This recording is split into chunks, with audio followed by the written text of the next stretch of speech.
Guys, आज हम लोग सीखने वाले हैं सिंगुलर प्लूरल के बारे में कुछ इंपॉर्टेंट फैक्ट्स, जिनको जानकर आपको भी हैरानी होगी कि आखिर ये फैक्ट्स अभी तक कहाँ थे। तो चलिए हम लोग सीखते हैं आज के फैक्ट के बारे में। आगे बढ़ने से पहले हम लोग ये जान लेते हैं दोस्तों कि इस फैक्ट के बारे में इंपॉर्टेंट है क्या।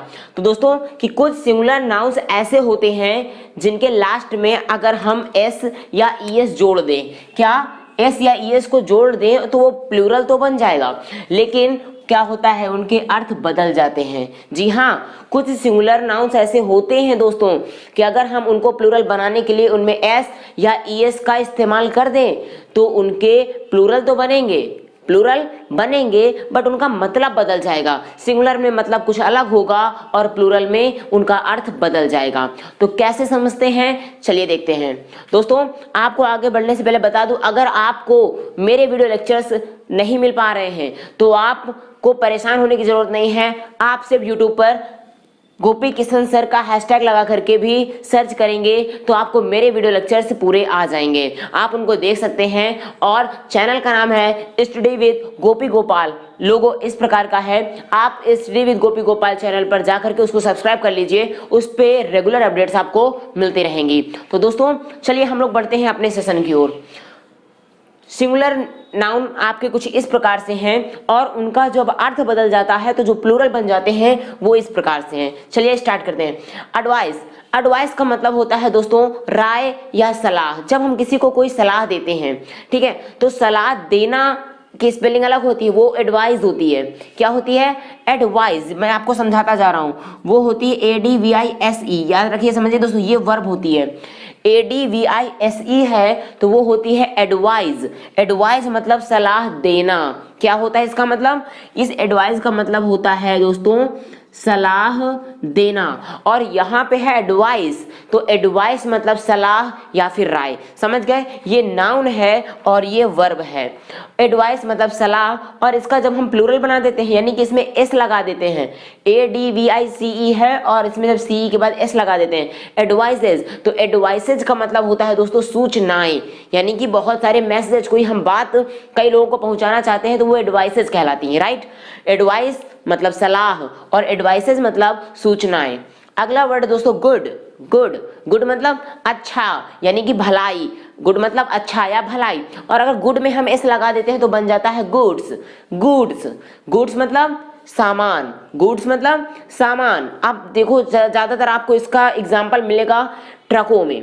ट्रक में अक्सर लिखा होता है गुड्स कैरियर। क्या लिखा होता है जरा समझिएगा। ट्रकों में लिखा होता है दोस्तों गुड्स GOODS और कैरियर CARRIER। आपने कभी इसको नोटिस किया है कि ये आखिर ट्रकों में क्यों लिखा होता है?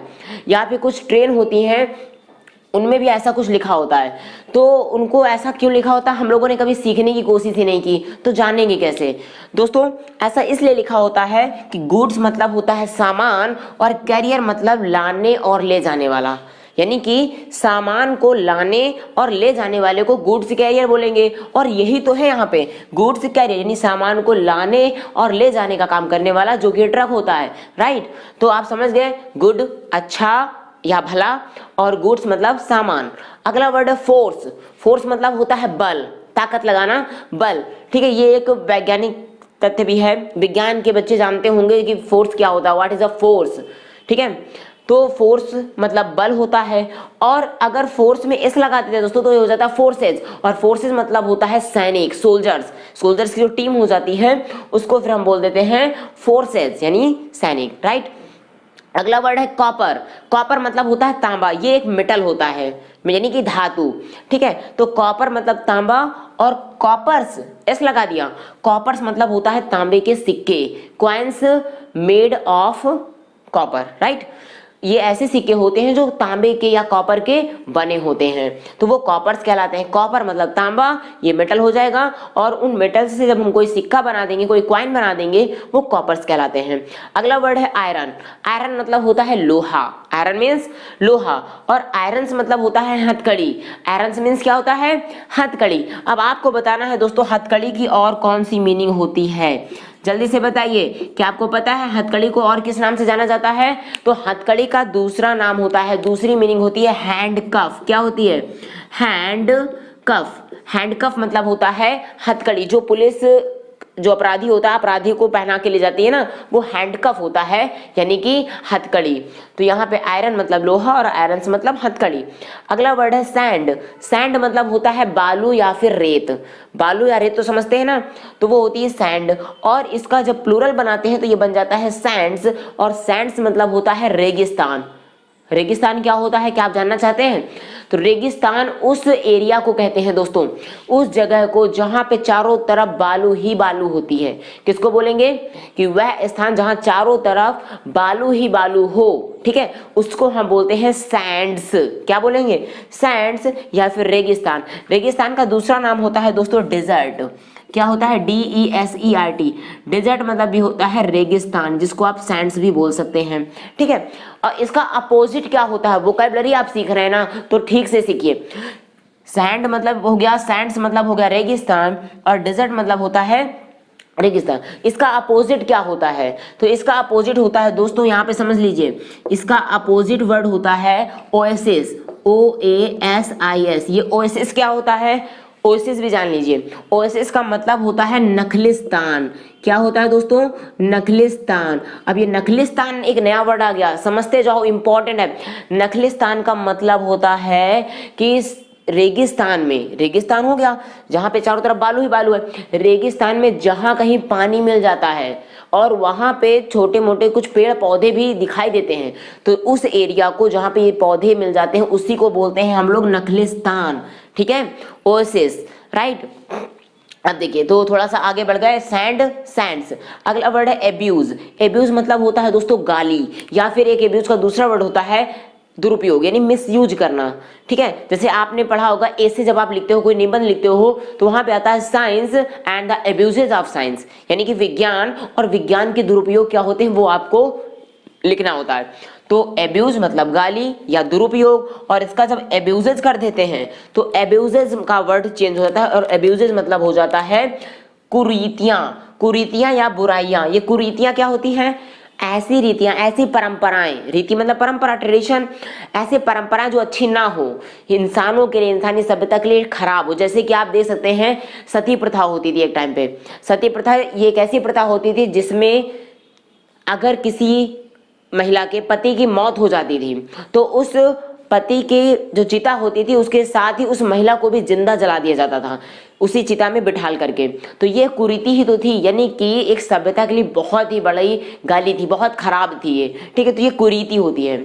जो रीति, जो परंपरा हमारे हित में हो, हमारी भलाई में हो, वो क्या कहलाएगी? उसको तो हम रीति बोलेंगे, उसको परंपरा बोलेंगे, उसको ट्रेडिशन बोलेंगे।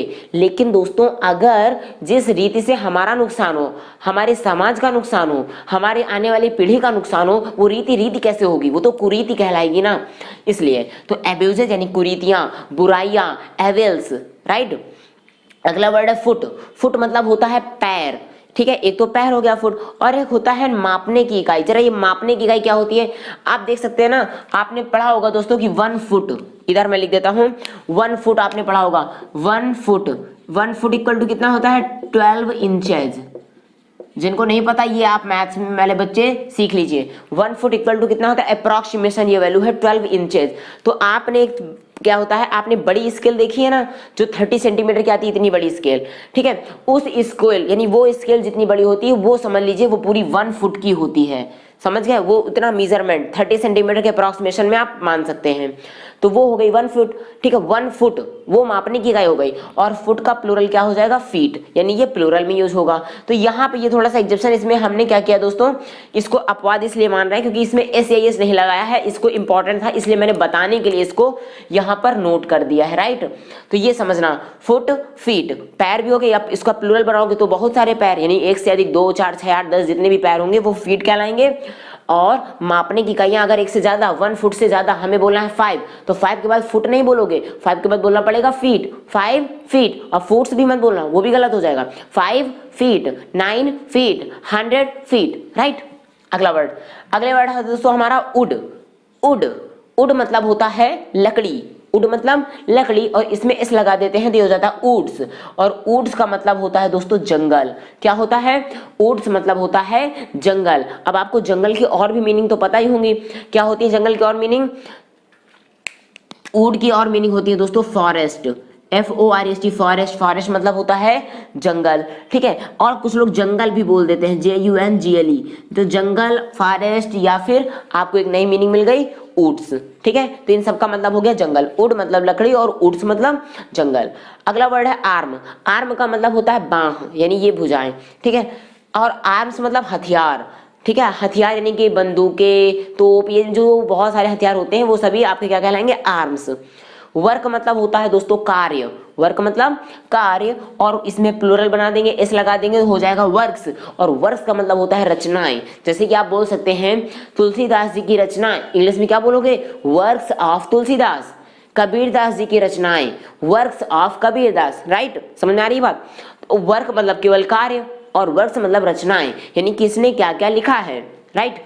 ओके, अगला वर्ड है दोस्तों हमारे पास मैनर। मैनर मतलब होता है तरीका, मैनर मतलब तरीका, और इसका मैनर्स कर देंगे तो मैनर्स मतलब होता है आचरण।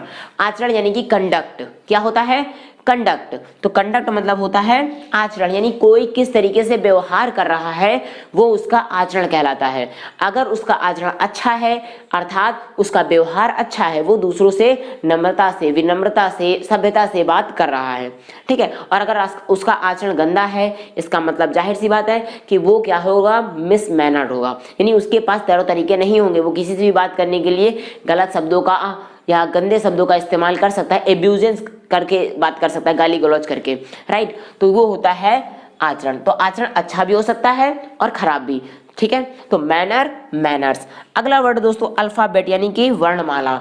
ये वर्णमाला क्या होती है जरा सीखते हैं। वर्णमाला बोलते हैं ए से लेकर के जेड तक के जो लेटर्स होते हैं वही वर्णमाला कहलाते हैं। इनको एक अरेंज फॉर्म, व्यवस्थित ढंग से जब रख देते हैं तो वो कहलाता है वर्णमाला, अल्फाबेट। हिंदी में बात करेंगे तो छोटा आ से आहा तक का जो एक कॉन्सेप्ट होता है कि छोटा, उसके बाद बड़ा, फिर छोटी, ये सब जो आता है दोस्तों ये आपका स्वर कहलाते हैं। लेकिन का से लेकर के ज्ञा तक का ये पूरा वर्णमाला कहलाता है। तो आप जब पूरा कॉम्बिनेशन में एक साथ रख लेते हैं स्वर और व्यंजन, समझ रहे हैं, का से ज्ञा तक व्यंजन कहलाता है, तो स्वर और व्यंजन का जब कॉन्सेप्ट पूरा एक साथ रख लेते हैं, एक तरीके से रख देते हैं, तो उसी को हम बोलते हैं वर्णमाला यानी कि अल्फाबेट। और इसमें एस लगा देते हैं तो अल्फाबेट्स मतलब होता है भाषाएं, भाषाएं यानी कि लैंग्वेजेस, भाषाएं यानी कि लैंग्वेजेस। अगला वर्ड दोस्तों फिजिक। फिजिक, फिजिक का बोला मैंने, फिजिक। फिजिक मतलब क्या होता है, दवा। फिजिक मतलब क्या होती है, दवा, मेडिसिन, औषधि। और जब इसको हम प्लूरल बना देते हैं, फिजिक्स कर देते हैं, तो मतलब ये चेंज हो गया।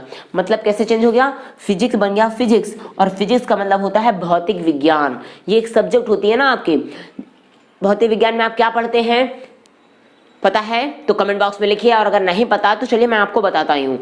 भौतिक विज्ञान में दोस्तों ये एक ऐसी विधि होती है, एक ऐसी विधा होती है, ऐसा शास्त्र होता है, ऐसा विज्ञान का एक ऐसा पार्ट होता है जिसमें हम अपनी दैनिक जो हमारे पास घटनाएं होती रहती है, जैसे हम चलते हैं, हम दौड़ते हैं, कुछ खाते, फिसलते हैं, गिरते हैं, पंखा चलता है, बल्ब जलता है, इस तरह की जो भी हरकतें दैनिक जीवन में होती हैं। बाल्टी लेते हैं, एक बाल्टी भरी पानी में तो दूसरा हाथ ऐसे हो जाता है, कोई चीज को ऊपर फेंको नीचे आ जाता है, ये सब दैनिक जीवन की घटनाएं होती हैं। और इन घटनाओं की स्टडी हम जिस सब्जेक्ट के अंतर्गत करते हैं उसे ही बोलते हैं फिजिक्स, राइट। वो होती है भौतिक विज्ञान। आगे बढ़ते हैं, ग्रीटिंग।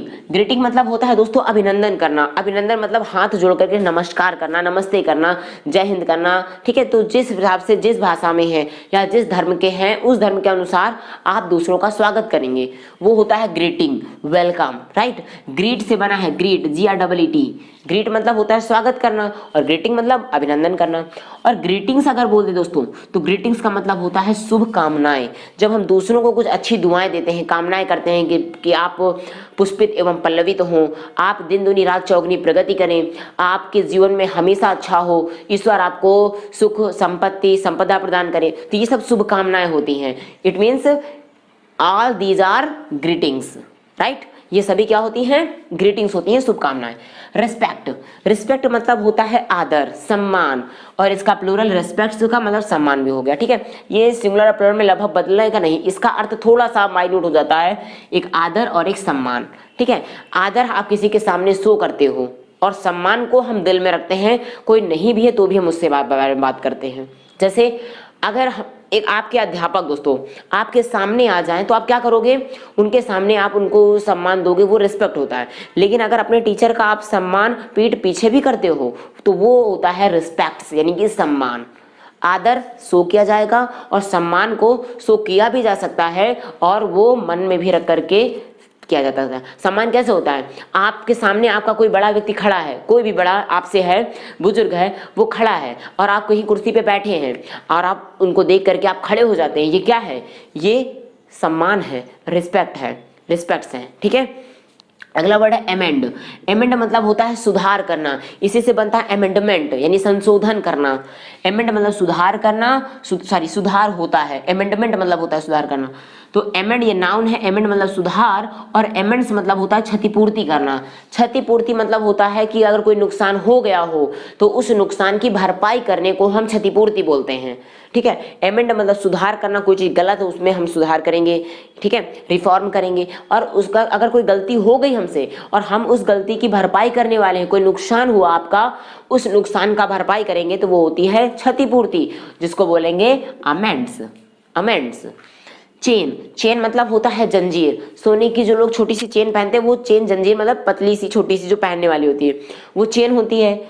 और देखो एक चेन्स प्लूरल बना दो, चेन्स मतलब बेड़िया।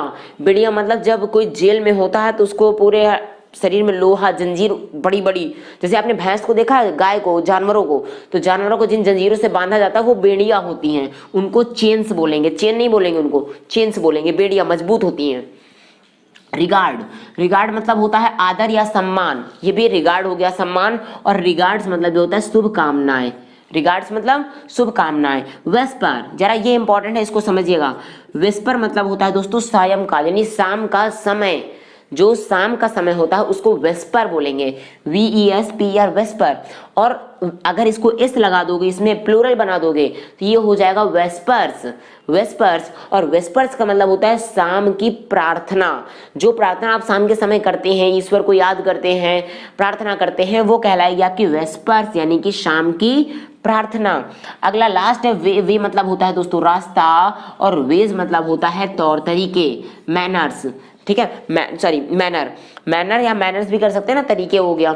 तो वेज मतलब तरीका, जैसे आप ये कह सकते हैं तुम्हारा बात करने का तरीका सही नहीं है, ठीक है, तो या तुम्हारे बात करने का तरीका सही नहीं, तो क्या बोलोगे, your way of talking is not good. Your way of talking is not good, तुम्हारा बात करने का तरीका अच्छा नहीं है, तुम्हारा इस तरीके से मुझे देखना अच्छा नहीं है, ये तरीका अच्छा नहीं है। The way of gazing at me is not good. The way of gazing at me, यानी जिस तरीके से तुम मुझे देख रहे हो ना वो तरीका अच्छा नहीं है। तो इस तरीके से बहुत सारे एग्जांपल आप बना सकते हैं। ठीक है, आप हर वो सेंटेंस बना सकते हो दैट स्ट्रक्स इन योर माइंड, जो भी आपके माइंड में आते हैं। ठीक है, जो भी थॉट्स, जो भी विचार आपके मन में आए वो आप बना सकते हो, बट कंडीशन ये है कि आपको वोकेबलरी, उनका सिंगुलर प्लूरल वो पता होना चाहिए। और वोकेबलरी के लिए मैंने बहुत सारी क्लासेज आपको दी हैं, आप उनको पढ़िए, सीखिए। मिलते हैं हम नेक्स्ट वीडियो में। और हाँ, अगर दोस्तों आपको इसका फीडबैक देना है तो कमेंट बॉक्स आपका है, आप पूरी प्रक्रिया आपको पता ही है। कमेंट बॉक्स में अपना फीडबैक दीजिए, कैसे समझे, क्या नहीं समझ आया वो बताइए, अगली वीडियो किस टॉपिक पे चाहते हैं वो बताइए। और एक पुरानी बात, जिन बच्चों ने चैनल को सब्सक्राइब नहीं किया है वो चैनल को सब्सक्राइब कर दीजिए और बेल आइकन को हिट जरूर कर दीजिए ताकि आपको नए अपडेट्स मिलती रहें। अब दोस्तों आपका काम लाइक करना है और शेयर करना भी आप ही का काम है। मिलते हैं हम नेक्स्ट वीडियो में, तब तक के लिए नमस्कार, जय हिंद।